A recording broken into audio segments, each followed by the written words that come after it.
It's about looking up. When Reverend Dr. Kathy Ann Lewis was here in June, she did a workshop, and in the workshop she had folks practicing this idea of looking up.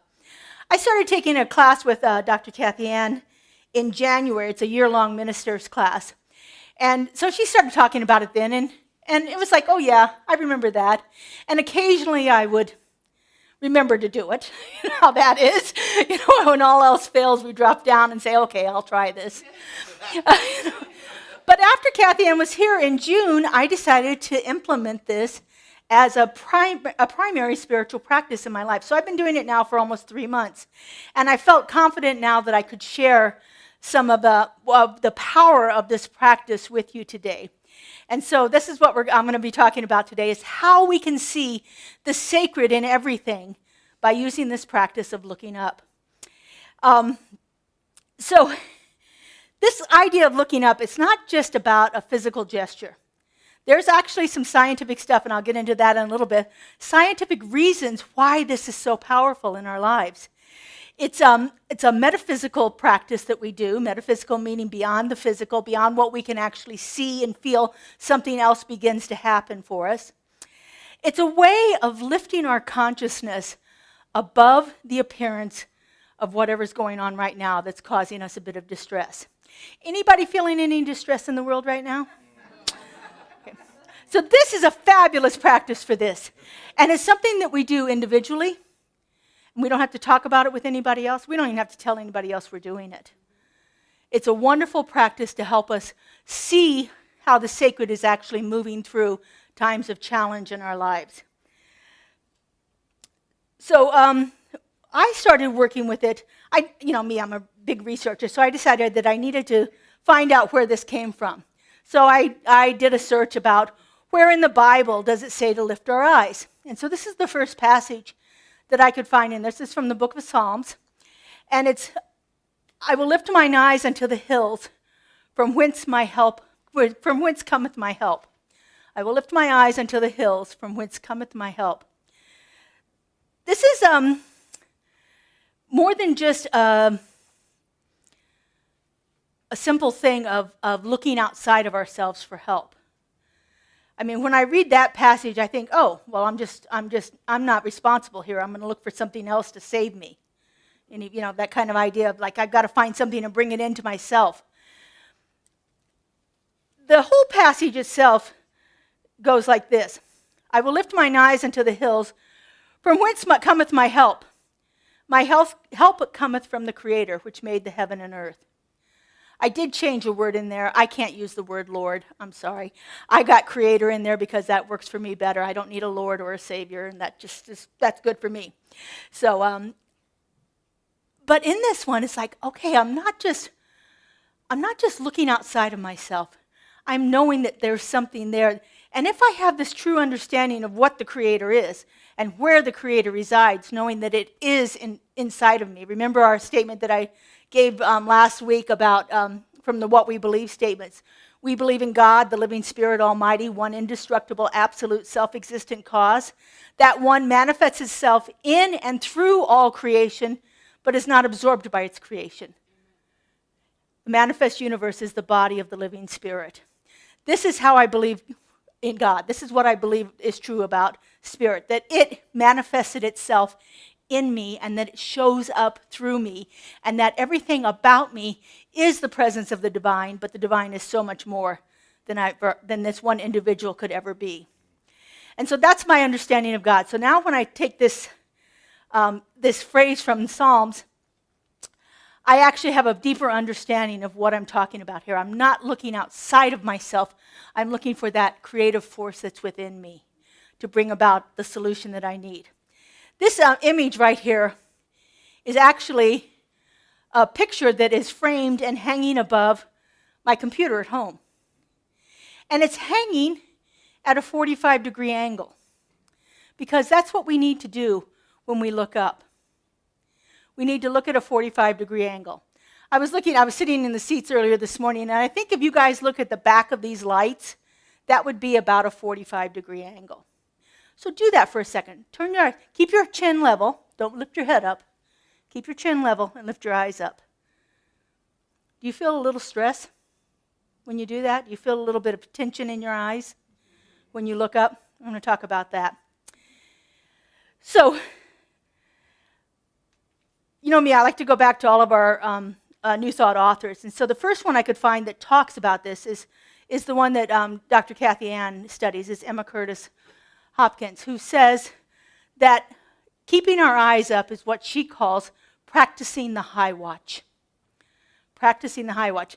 And we have practitioners sitting in the room right now, and we say that they are in high watch, which just means they are raising their consciousness above the level of any discord that's happening in the world. And so that's what we're meaning when we say the high watch here. Emma Curtis Hopkins is known as the teacher of teachers. She taught our founder, Ernest Holmes, in the 1920s about these 12 principles that she has for connecting with spirit and moving through having challenges in your life and moving through the way that we can in a more spiritual, connected way. And so she talks about this practice of keeping the high watch. She taught her students to lift their consciousness above the problem. Lift your consciousness up above the problem. To look beyond the appearances and look for the spirit working in that situation. So lift our eyes above the consciousness. We do that physically when we raise our eyes up. We actually physically do that, and that is a reminder that we are lifting our consciousness above the appearance of problems. It is for us to remember that God is omnipresent. It's always available right then in every situation, and that it is not absent or delayed or conditional in any way. God is totally active right there. God is always unfolding itself for the highest and greatest good of all. It is here now, always, simply waiting our recognition of it. And so when we practice looking up, we are no longer looking at the circumstances at this plane of existence right here, but we're looking through the circumstances or above the circumstances to the presence beyond them. One of our other wonderful spiritual teachers is Joel Goldsmith. And he says in his work, Practicing the Presence, this is turning the gaze of the soul Godward. We're turning the gaze of the soul Godward. And so this is about cultivating an inner seeing, about cultivating an ability to see beyond the circumstances and to see with the spiritual eye, or with the eye of the soul, as he would call it. It's a spiritual vision that perceives the invisible, knowing that God is the invisible, that is active in the appearances or the visible here. And so when we look above these appearances, or we look through the soul's gaze Godward, then we are looking with our heart's eye as opposed to our physical eye. We are actually being able to connect at a deeper place of understanding with spirit as opposed to being at the effect of what's happening around us. This practice transforms our relationships, our work, everything about us. It transforms how we react in everyday situations or in times of stress or turmoil. Because we begin to experience what the mystics call the seamless garment of God. The seamless garment of God. And that means that there is not a place where God is not present. It is a seamless garment. There's no end to it. And God exists in this ever-present idea. Our own founder, Ernest Holmes, calls it this in the Science of Mind textbook. He says it's seeing with the eye of spirit. And so for Holmes, the sacred act of looking up was equivalent to shifting from an intellectual knowing, which we're all really good at that, to a spiritual seeing. To know, again, with the heart. To know beyond appearances what is actually happening. To be able to see the presence of the divine in everything. So this idea of looking up then is not denying the circumstances that are happening around us, but it's aligning ourselves more with spiritual truth. Because ever present here are these things that are actually happening. To deny them would be foolish. They're here, we can see them, we can experience them, we know they're happening. But there is a truth about them that is beyond the appearance. There's a truth about them that connects us with Source in a little bit different way. So this is not about ignoring the pain of the world, but seeing beyond it to that divine pattern of wholeness that exists within everything. When we look up, we align with these divine ideas, this pattern of wholeness. We align ourselves with that. We are not stuck in the situation that's happening right there, but we are able to see beyond that to the infinite possibilities that exist as health, as harmony, as supply, as peace, as understanding. All of those things that might be absent in this situation that we're experiencing right now. Ernest says this in The Science of Mind. We must lift our thought above the confusion if we are able to see the truth that sets us free. We must lift our thought above the confusion if we are able to see what sets us free. The confusion is going to keep us stuck, keep us mired down in the problems of the world right now. But lifting our eyes above that, we can see the possibility that exists right there. So let me give you a practical example of this. So if you're in an airplane, I'm sure most of us have experienced this at one point or another. As you're taking off, you got to fly through some clouds, right? Oftentimes we are getting there and we've got to get up to whatever 30,000 feet of cruising altitude, and we have to go through these clouds. And as we're going through the clouds, what are we experiencing? Turbulence, right? Turbulence is happening because those clouds are also filled with water and rain and wind and all of the things that keep the clouds formed as a cloud, and we've got to move ourselves through them. Sometimes we are even actually flying through a pretty severe storm. And, it's one of those times when we're white-knuckling it as we're going through this storm. But what happens when we get beyond the clouds? Sunshine, blue skies, well, unless it's nighttime. But anyway, it's clear. It's clear above the clouds. So we've got these clouds here. That's the confusion. That's the turmoil. That's the thing that we have to move beyond. And if we think we are stuck in those clouds, that we're never going to move beyond them, then fear comes. Then worry comes. Then doubt comes. Then sometimes anger comes. Depending on what your experience is of being in that those tumultuous clouds that are moving around you. But once we get above that, it's just smooth sailing. We just nice and easy. We don't have to worry about that. The clouds, the turbulence is not affecting us much. And so if we think about that, if we think that we can lift our eyes above those clouds and see that spiritual truth that's out there, because the truth is that blue sky is always available. It's always there. We're just blocked by these cloud covers, these storms that are happening in our lives right now. And so this is like a mirror to what we're experiencing here.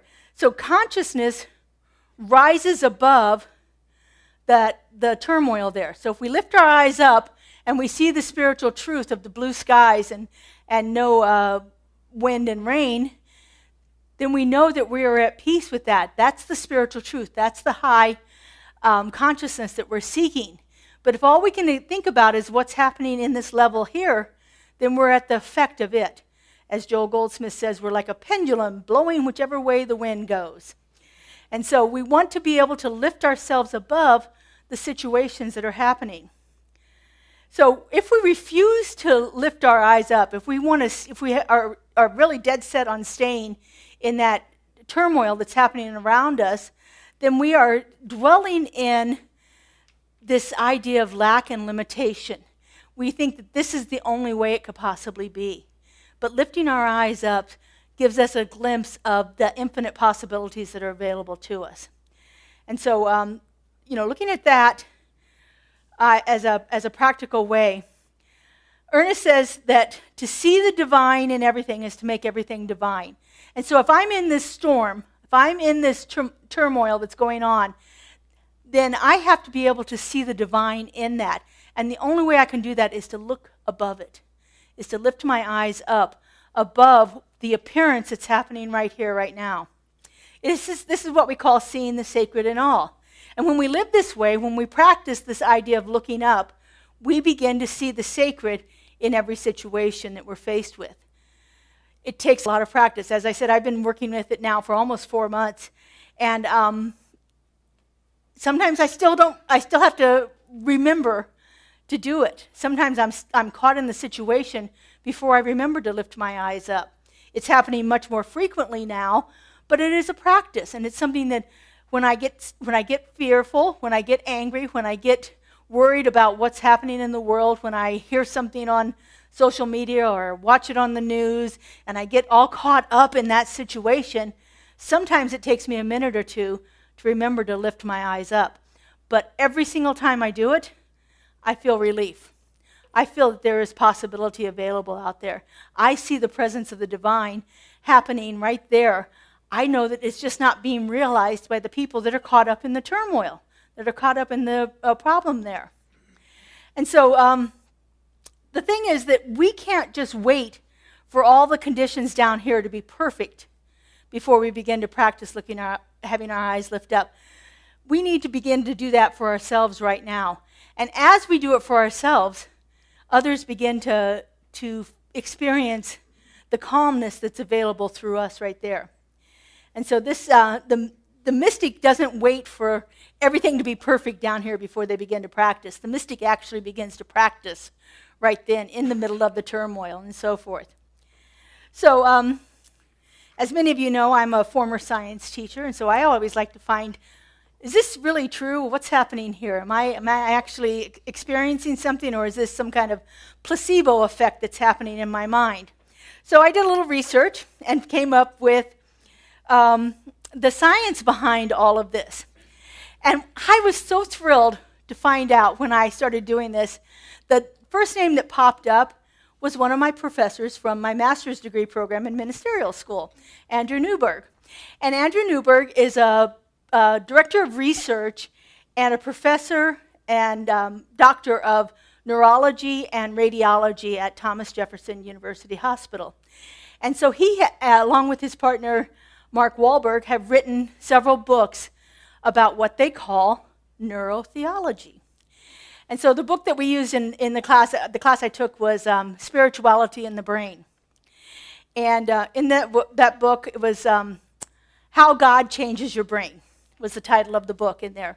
And so it was fascinating to find this information when I did a little Google search here to talk about it. I have this printed out on the table at the back. If you guys want to see the science yourself, it's all right there. There's a lot of it here. I'm not going to go through everything.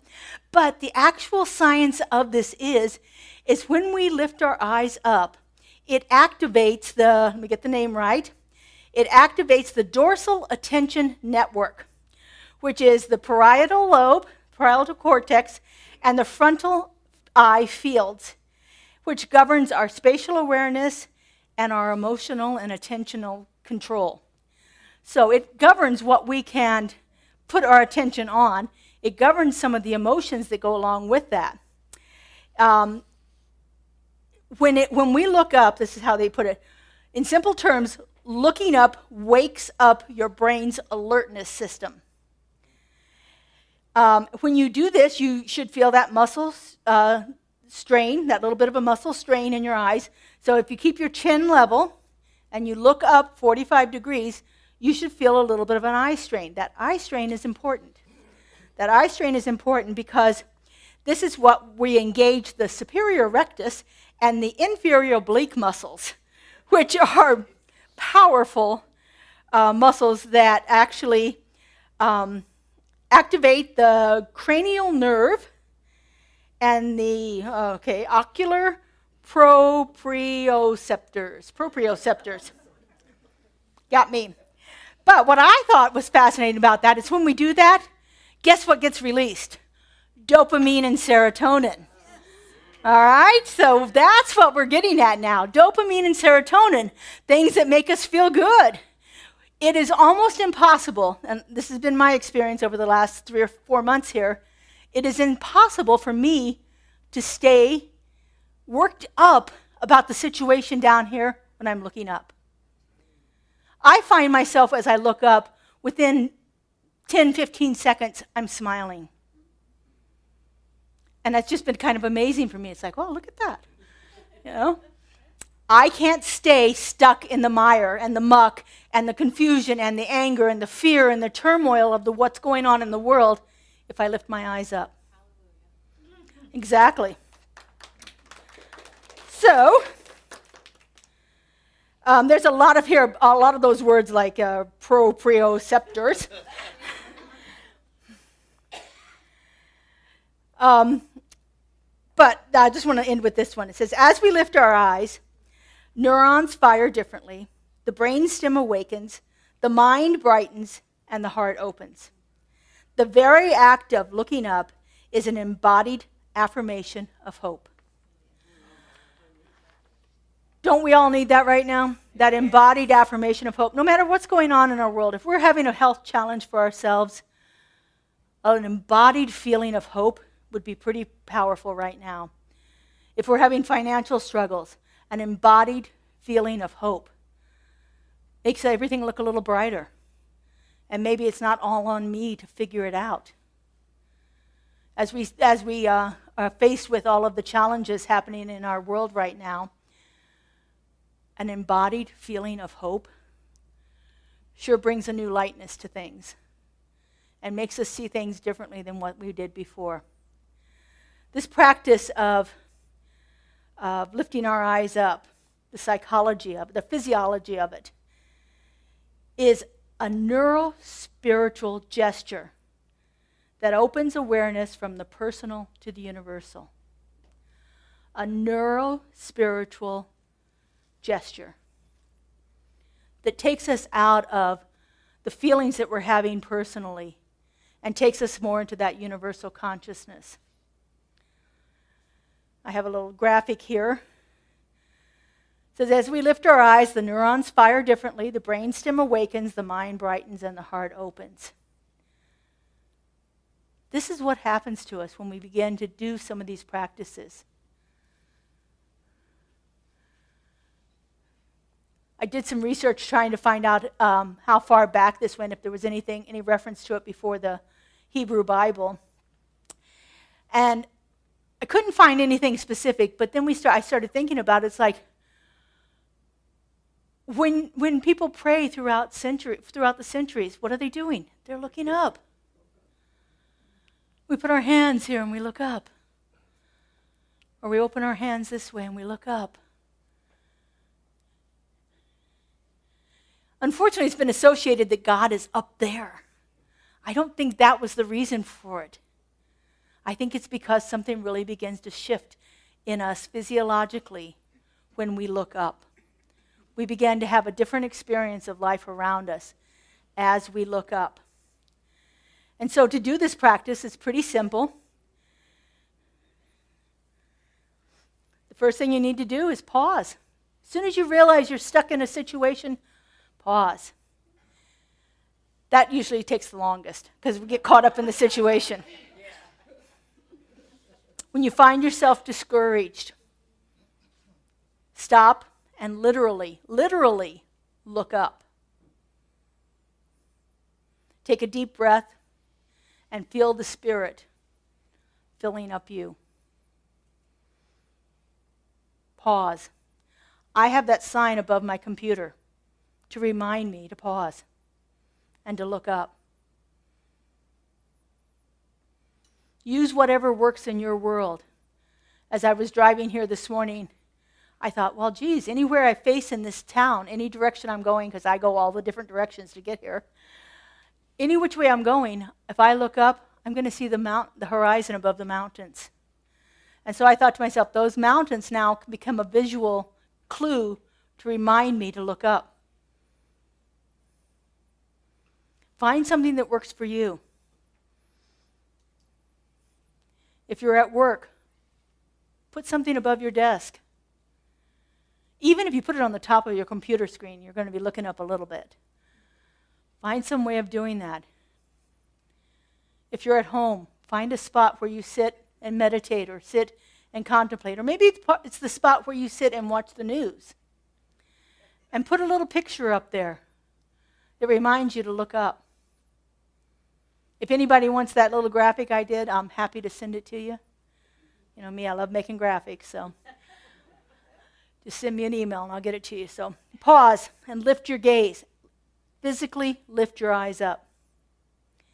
And then remind yourself of the presence. Remind yourself that Spirit is at work here. that there is not a spot, no matter what the situation is, where God is not present. It's simply waiting for us to recognize its presence there. You could say to yourself, right here where I am, God is.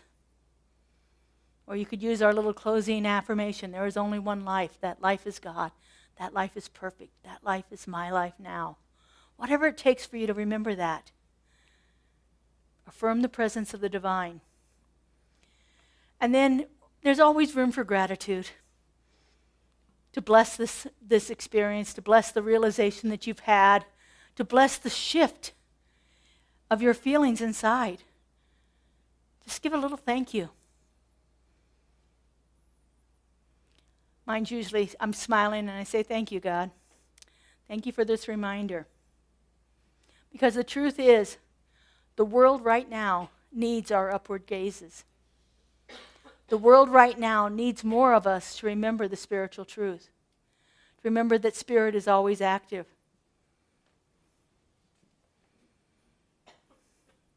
Find some way of reminding yourself of that. This morning on Facebook, I had the best reminder ever of all of those frogs in Portland. People dressed as frogs in Portland. I thought, oh, if this isn't God in action, I don't know what is. What a beautiful demonstration of spirit showing up as infinite possibility in a way that uplifts consciousness.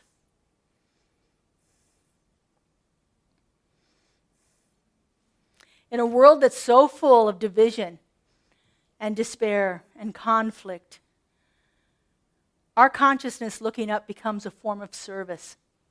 It becomes one of the highest forms of service because it uplifts the collective vibration. As we uplift our consciousness, others around us feel it. And maybe, just maybe, there'll be a shift in the way that they respond to something too. When we see the sacred in everything, we become instruments through which that sacred expresses itself.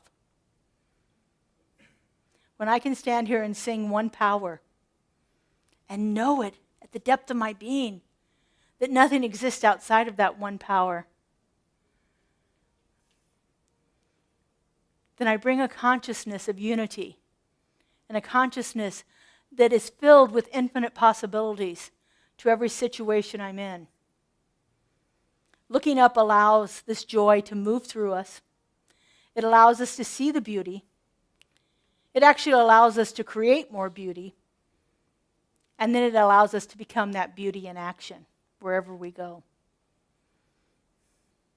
So I have a little affirmation for us. Let's repeat this together. Well, you can repeat after me. That'll make it easier. I lift mine eyes to the source of my being. I see God everywhere. In all, as all, and through all. I look up and I am lifted. Lifted. And so it is. Let's take this into prayer. I invite our practitioners to stand and surround us, holding us in that high watch constantly.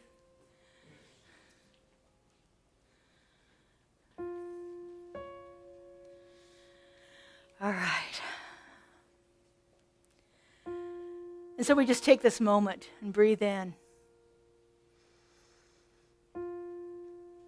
knowing that that very breath we breathe is the breath of the divine. It surrounds us. It moves through us. It shows up as us in all that we are and all that we do. For truly, there is no place where spirit is not active, where spirit is not present, where spirit is not that infinite possibility. And so knowing that all creation is one with the divine, I know that I too am an expression of that one power, that one presence, that one divine creative love intelligence that has brought forth everything into existence. And because I know this is true for me, I know this is true for each one of us. I know that we are all a perfect emanation of a powerful love that needed to create more and more and more of itself. And so knowing this truth, I speak my word. I know that the presence of the divine is active in every single situation in our world. And I know that we activate it deeper and more greatly by lifting our consciousness, by raising our eyes and recognizing that presence that was always there. When we do this, we give it a place to operate in ourselves, in our experience, and in the world around us. This is a high and holy act of service. Service to ourselves, service to our community, and service to our world. And I know that this service, this lifting of consciousness, is what the world needs now. And I'm so grateful to know this. I'm so grateful to feel it. I'm so grateful to be the place where it operates. And so I release this word into the law, into that creative mind that always says yes, that brings itself to every experience and allows infinite possibility to unfold. I let it go and I let it be. And together we say, so it is.